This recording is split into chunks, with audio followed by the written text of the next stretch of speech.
In the dim glow of a phone screen that shouldn't have been there, I knelt on the cold floorboards, my breath catching in ragged bursts as the messages scrolled under my trembling fingers.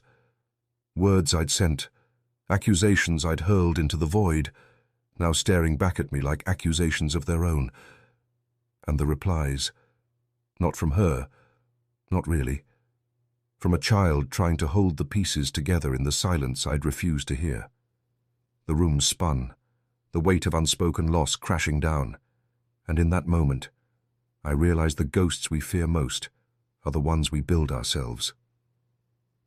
On this channel, horror stories are told in a fully cinematic, audio-first way, so you never have to look at the screen to feel the fear. You are listening to mrnightfear, where the darkness doesn't end when the story does. There's a certain kind of quiet that settles into a home when things start to unravel, not the peaceful sort, but the kind that hums with unspoken tensions, like the low buzz of a wire about to snap. It creeps in slowly, disguising itself as routine, until one day you pause in a doorway and wonder if the emptiness was always there, or if you've just stopped filling it. That's how it was for me, in those long months that blurred into one another, living in a house that felt both too full and achingly vacant.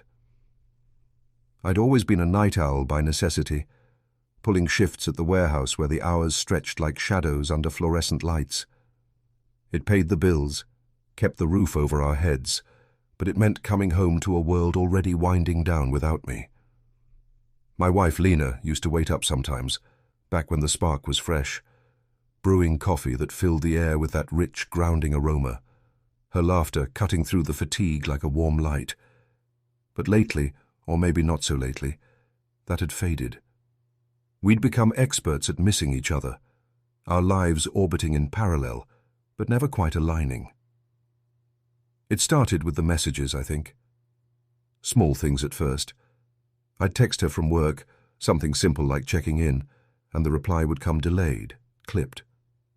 "Why bother?"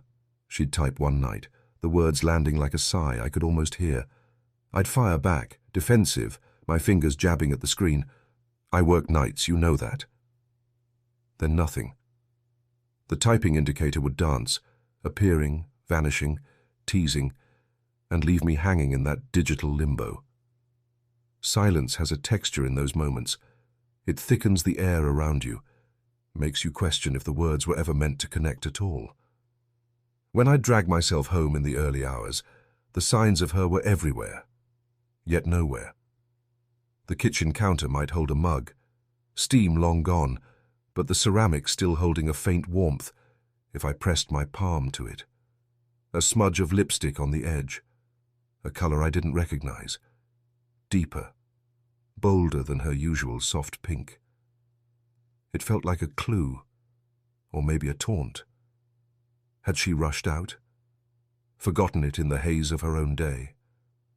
I'd stand there, the house creaking softly around me, and let the familiarity wash over, mixed with that growing unease. Humans cling to these little artifacts, don't we?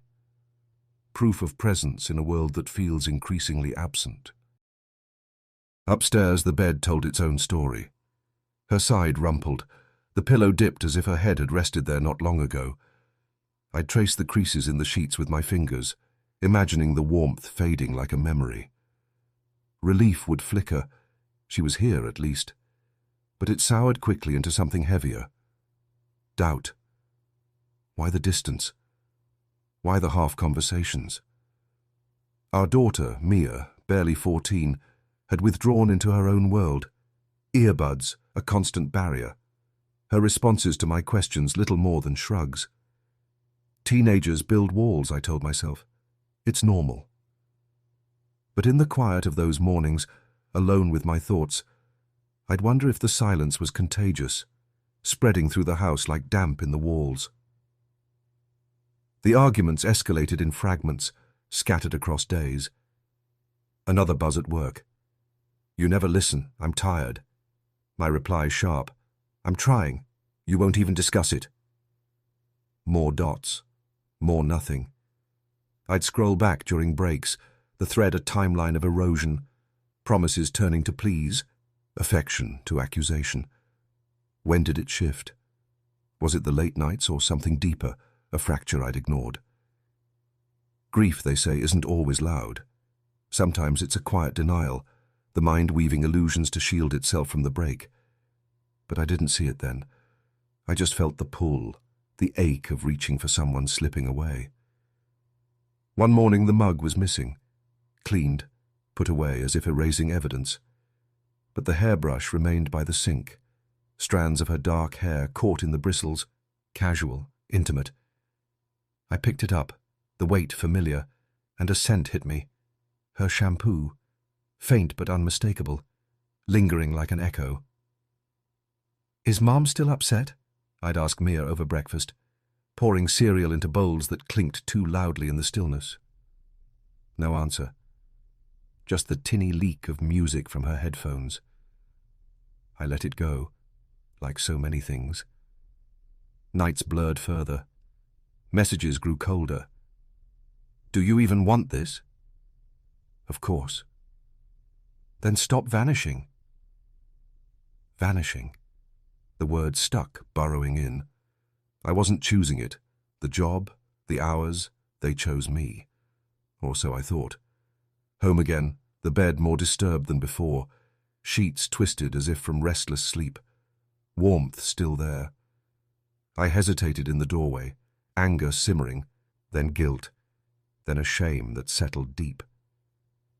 I took the couch that night, the springs protesting under me, the house sighing in response. Objects began to migrate, appearing like remnants of a life half-lived. A scarf draped over a chair, soft and forgotten. Her coat hanging crooked on the hook, sleeves brushing the floor. The bathroom air heavy with that shampoo scent, steam from a recent shower clouding the mirror. I'd call out sometimes, "Lena?" My voice swallowed by the empty rooms. No reply, just the hum of the fridge downstairs, the distant tick of a clock. Isolation creeps in like that, doesn't it? Not with a bang, but with unanswered echoes, leaving you to fill the voids with your own fears. The breaking point came unexpectedly.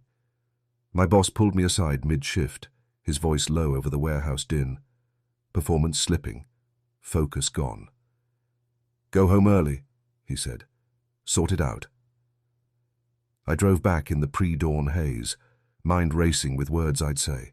Apologies, bridges to rebuild. The house loomed dark, unnaturally still, the kind of quiet that doesn't invite you in but warns you away. No lights, no sounds, just the creak of my steps on the stairs, each one amplifying the thud of my heart. The bedroom door stood slightly open, a sliver of shadow spilling out. I pushed it wider, words dying on my lips. Mia was there, on Lena's side of the bed, curled tight into the impression in the mattress, blanket clutched like a shield. Her face, even in sleep, looked worn. Lines of exhaustion that no child should carry. Her phone, no, wait, it was Lena's, the case I recognized, lay beside her, screen aglow with an open thread. I shouldn't have looked. But the pull was magnetic, that human urge to uncover what we've been avoiding. My hands, steady from years of manual work, shook as I picked it up. Messages from me to Lena, but scrolling up revealed the truth in fragments. Replies not laced with resentment, but sorrow. "I miss you every day.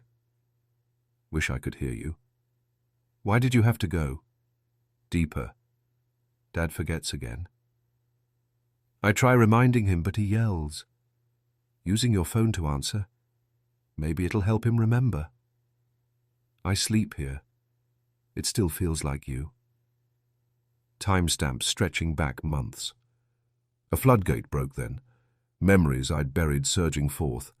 The accident, the phone call in the dead of night, the hospital smells, sterile and final, the way the world cracked open, and I'd pieced it back with denial, crafting a reality where she lingered in texts and traces. Grief doesn't just break you, it reshapes you, whispers lies to keep the pain at bay. Unanswered questions pile up. How long had Mia carried this alone? What shadows had I cast in my blindness? She stirred, eyes fluttering open. "Dad?" Her voice small, fragile. I knelt there, the phone heavy in my hand, a final message from me glowing unread. Why won't you talk? The horror isn't in the loss itself, but in the illusions we cling to, the silences we fill with phantoms. What happens when the mind, desperate to hold on, builds a bridge over the void, only to find it's been walking it alone?